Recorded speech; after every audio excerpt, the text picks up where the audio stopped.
সম্মানিত বিয়াস, আসসালামু আলাইকুম। আজকে আমরা কয়েকজন মিলে আসছি সরমরজাল থেকে। আমরা শুনছি যে সারসর নাকি একটি মেঘনার পারে আপনার বালুর ছড়া আসছে, মানে মনোরম একটি বাতাস আছে আর কি। ওই মেঘনার বাতাস, সেই বাতাস অনুভব করার জন্য আজকে রোজা মাসে আমরা যাচ্ছি সেই জায়গায়। এখানে ইফতার পাতি দেওয়া হইব। আপনার যদি যাওয়ার ইচ্ছুক থাকে ওই জায়গার মধ্যে যেতে পারেন। এবং কিভাবে যাবেন আমি লোকেশন দিয়ে দেবো আমরা ভিডিওর মাধ্যমে। এখানে শুরু করছি ভিডিও।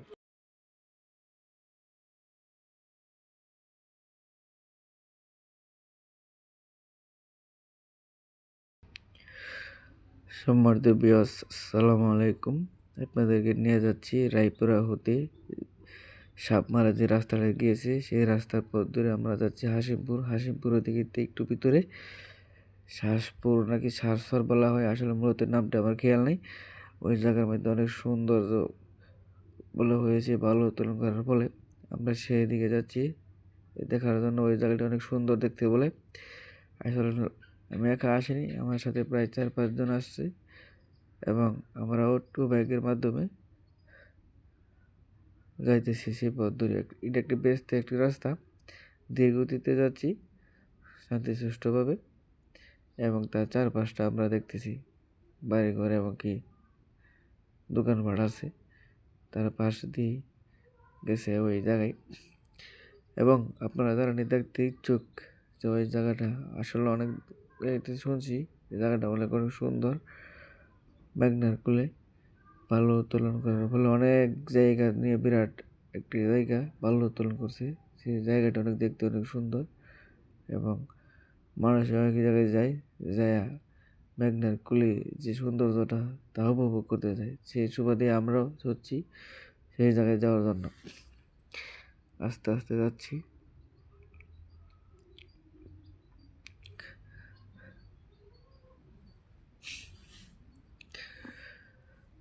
ওই হাসিমপুর বাজারে চলে আসছি। লাইপাড়া হতে হাসিমপুর বাজার সর্বোচ্চ 3 কিলোমিটার হবে। আমরা সেই পথ ধরে আসছি, এই হাসিমপুর বাজার চলে আসছি। আসার ফলে এখন দেখা যাক জ্যাম থাকে কিনা। বাজারে অনেক জ্যাম থাকে, তো যাই হোক আজকে মনে হয় জ্যামটা একটু কম হবে। তারপরেও সামনের দিকে এগোচ্ছি, দেখা যাক জ্যাম আছে কিনা।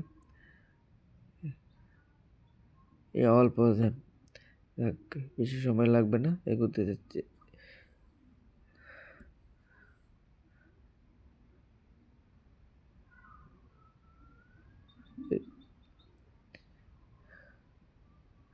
এই সামান্য একটু জ্যাম, এটা তার জ্যাম কাটিয়ে চলে আসলাম এবং বাজার হতে হাসিমপুর বাজার হতে এই হাতের ডাইনি দিকে একটি রাস্তা গেছে, সেই রাস্তা ধরে আমরা এগোবো মেঘনার কুলে এই দৃশ্যটি দেখার জন্য। যদি আপনারা চান যেতে তাহলে এসে দেখতে পারবেন অনেক সৌন্দর্য। আমরা চলে আসছি তার অনুকূলে, একেবারে অতি নিকটে তার অনুকূলে চলে আসছি মেঘনার কুলে। দেখেন তো, মনে হচ্ছে যে কোনো এক ভালো সমুদ্র আমরা দেখতে আসছি। আসলে তা দেখতে কত সুন্দর, আপনারা না আসলে বুঝতে পারবেন না। এটা আমার ভিডিওটি, এটা একটা সংক্ষিপ্ত ভিডিও করছি, তার পরিপ্রেক্ষিতে আরেকটা ভিডিও করবো। সেই ভিডিওর মাধ্যমে পরিপূর্ণভাবে বিস্তারিত আপনাদেরকে দেখাবো। দেখেন শুধু মনে হচ্ছে যে না আমরা একটা ভালো সমুদ্রের মধ্যে অতিক্রম করতেছি।